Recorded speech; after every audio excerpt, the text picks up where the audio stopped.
প্রচুর আবহাওয়া খারাপ। সকল বন্ধুকে আমার তরফ থেকে অনেক অনেক ভালোবাসা। সবাই কেমন আছেন? আশা করি সবাই ভালো আছেন, আমিও ভালো আছি। কিন্তু এরকম যদি বৃষ্টি হয়, মানুষ কি ভালো থাকতে পারে? আপনারাই বলুন। না কাপড় জামা শুকনো করতে পারছি, না রান্নাঘরে এসে ভালো করে রান্না করতে পারছি। আর আমার রান্নাঘরটা বাইরে, এই যে আমার রান্নাবান্না হচ্ছে, দেখতেই পাচ্ছেন রান্নাবান্না হচ্ছে। আর আমার রান্নাঘরটা খোলা, এই রকম রান্নাঘরটা খোলা। আর এই যে টিন লাগানো আছে, এই টিনটা দিয়ে ওখানে জল পড়ে, দেখতে পাচ্ছেন। এই দেখুন রান্নাঘরে এতটা পর্যন্ত জল চলে আসে, এই দেখুন দেখতে পাচ্ছেন। মানে পয়সার অভাবেই বলুন, মানে করতে পারছি না, সার্ভিস করতে পারছি না। আর এই দেখুন এখান দিয়ে জল থরথর করে পড়ছে। এইরকম পরিস্থিতির মধ্যে থাকতে হয়, কিছু করার নেই। এখন বৃষ্টি নেমে গেছে, কি রান্না করব? এই যে রান্না হচ্ছে আমাদের ভেন্ডি আলু ভাজি, পেঁয়াজ কুচিয়ে কাঁচা লঙ্কা কুচিয়ে ভাজি করছি।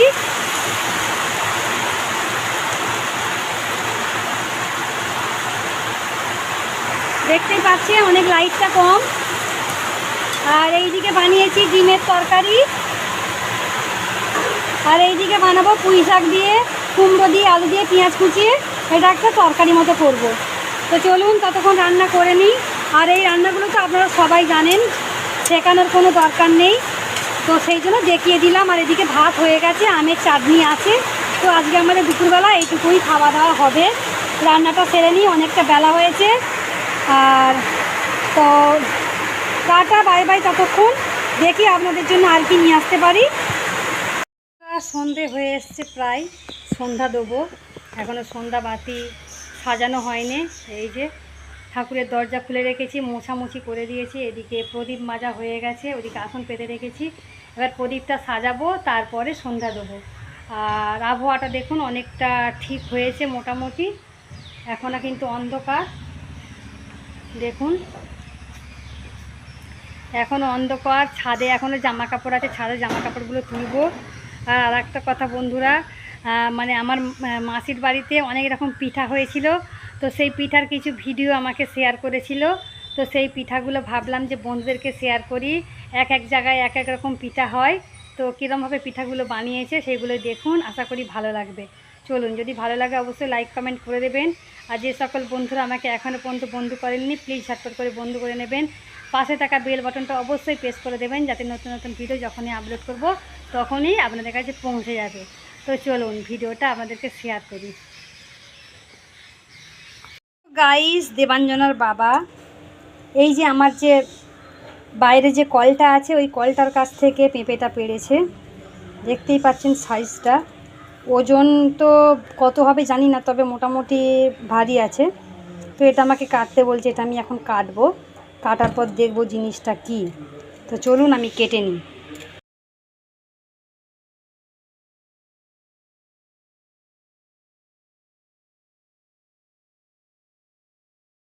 বন্ধুরা, আমি পেঁপেটা কাটছি। আমি দেবাঞ্জনার বাবাকে মানা করেছিলাম যে পেঁপেটা এত তাড়াতাড়ি কাটতে হবে না, কিন্তু ওর বাবা আমার কথা শুনছে না, জোর করে কেটেছে। তো এখনও মনে হয় রেখে দিলে আর একটু ভালো হতো, আর একটু পাকতো, মানে আর একটু অরেঞ্জ কালার হলে তবেই মনে হয় খেতে ভালো লাগতো। এইটা এখনও পাকতে বাকি আছে। মানে যেমন খাওয়ার দরকার আর কি, দোকানে যেমন বিক্রি হয় সেরকম খেতে গেলে আর একটু পাকার দরকার ছিল, কিন্তু ওর বাবা শোনে না। আর ভেতরে দানা কিন্তু খুব বেশি নেই, অনেক কম দানা। তো ওর বাবা যে কলে খাবে বলেছে যখন, তখন অবশ্যই করে দেওয়া দরকার। তো চলুন দেখি, ততক্ষণ আমি খোলাটা ছাড়াই। তবে আমার আর একটু পাকা হলে বেশ ভালো লাগতো। এতটা মানে কম পাকা আমার ভালো লাগে না, মিষ্টি হবে না, খুব বেশি মিষ্টি হবে না। তো আমি প্রথমে কেটে নেবো, নিয়ে তারপর ধোবো। বাবা কিসে করে রাখি রে বাবা।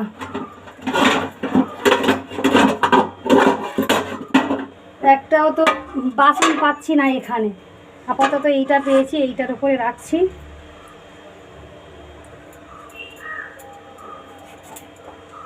তো আপনারা কে কে পেঁপে খেতে ভালোবাসেন অবশ্যই জানাবেন। আমার তো খুব ভালো লাগে পেঁপে খেতে। কিন্তু এখন আর একটু পাকলে মনে হয় ভালো হতো।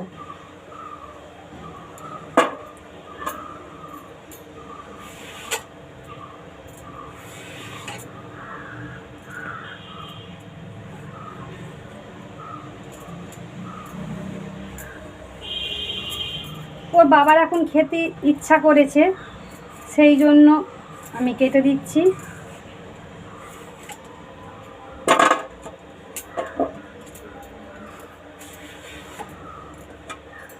আমার সত্যি কথা বলতে কি, পাকা পেঁপে মানে আধ পাকা পেঁপে ভাজা খেতে খুব ভালো লাগে। এই আধ পাকা পেঁপে দিয়ে আপনারা ঘন্ট বানাবেন, নইলে আধ পাকা পেঁপে ভাজি করবেন, দারুণ টেস্ট হয়। আমার তো খুব পছন্দ আধ পাকা পেঁপে ভাজা, আধ পাকা পেঁপের ঘন্ট,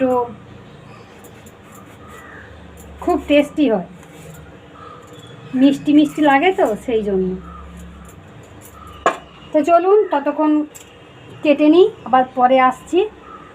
আর এই দেখুন বন্ধুরা, মাসিদের বাড়িতে পিঠে তৈরি হচ্ছে, অনেক রকমের পিঠে। তো আমাকে ভিডিও করে পাঠিয়েছিল, তো ভাবলাম বন্ধুদেরকে শেয়ার করি, তার কারণ এক এক জায়গায় এক এক রকম পিঠা তৈরি হয়। তো এইগুলো কী পিঠা তৈরি হচ্ছে আমি জানি না, আমার মনে হচ্ছে এগুলো গুড় পিঠে, মানে ভাজা পিঠে বলে যাকে, সেগুলো মনে হচ্ছে ভেতরে কোনো পুর দেওয়া আছে, পুর দিয়ে এটাকে ভাজছে, মনে হয় মুসকাবালি পিঠে না কি বলে সেইটা। আর তার সাথে সরু চাকলি আছে, তার সাথে পুর পিঠে আছে। তো সত্যি কথা বলতে কি, পরের পিঠে লাগে মিঠে। তো পিঠেগুলো দেখে আমার খুব মনে হচ্ছিল যে আমিও খাবো। তো আমিও মাঝে মাঝে পিঠা তৈরি করি, কিন্তু বাংলার পিঠা আর কেরালার পিঠা কত পার্থক্য। তো কেরালায় সরু চাকলি পিঠা যখন তৈরি করতাম, তখন সরু চাকলি যে হাঁড়ি পাওয়া যেত, সেই হাঁড়ির মাধ্যমে আমি সরু চাকলি পিঠা করতাম, আর খুব সুন্দর হতো। তা খেজুর গাছের রস আর তার সাথে এই সরু চাকলি পিঠে, আহা কি স্বাদ, দারুণ লাগতো। আর এই দেখুন মাসি তৈরি করছে চাটু করে। তো চাটু করেও হচ্ছে, খারাপ হচ্ছে না, ভালোই হচ্ছে। তো আমার মনে হয় হাঁড়ি করে করলে মনে হয় অনেক পাতলা হয়। আর এই দেখুন পুর পিঠে, তার সাথে মনে হয় পায়েস বানিয়েছে, ওটা পায়েসই হবে মনে হচ্ছে, গরম। তো দেখে লোভ যাচ্ছে না? আমার তো খুব লোভ যাচ্ছে। কি করা যাবে বন্ধুরা, দেখে দেখেই এখন চোখ শান্ত করতে হবে। আর এই দেখুন মাসিদের বাড়িতে ঠাকুর তৈরি হচ্ছে, কারণ মাসিদের বাড়িতে পূজা হয় প্রতি বছরই, তো সেই জন্য বাড়িতে পটো আসে ঠাকুর তৈরি করতে।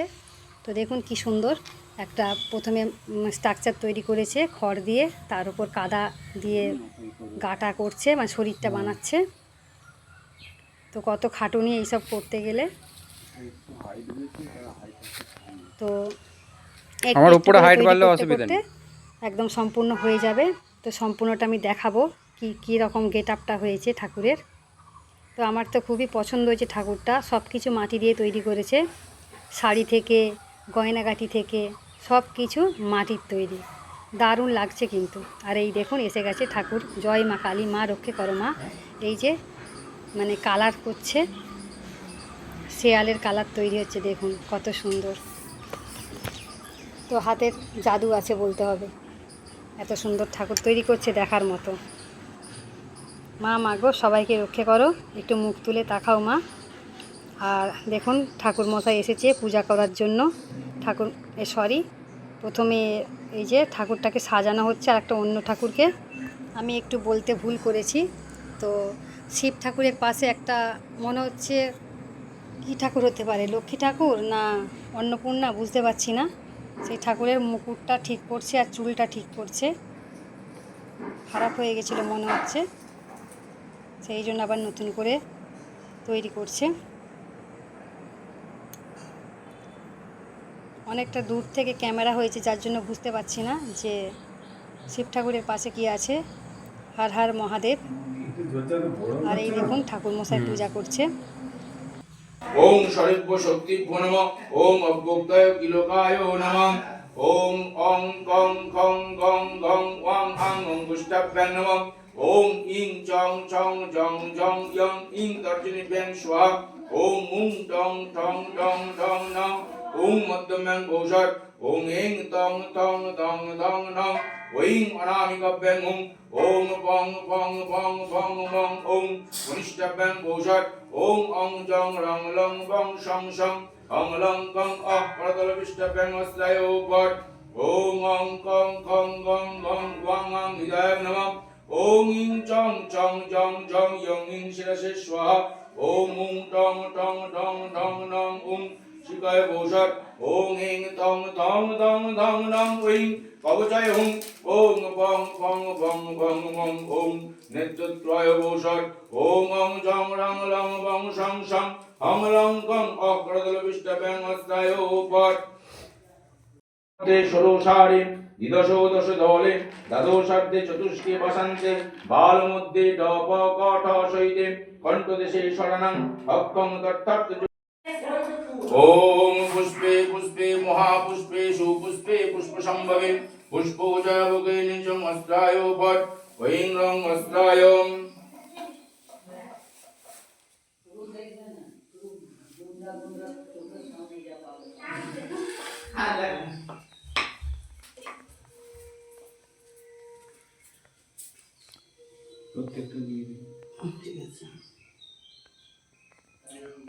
অশ্ব মাতৃকা মন্ত্রস্য বম্বরীষি গায়ত্রী ছন্দম মাতৃকা সরস্বতী দেবতা মাতৃকা তনি বিনিয়োগম ওম ব্রহ্মণে দিশায় নমঃ ওম গায়ত্রী ছন্দসে নমঃ ওম মাতৃকা সরস্বতী দেবতা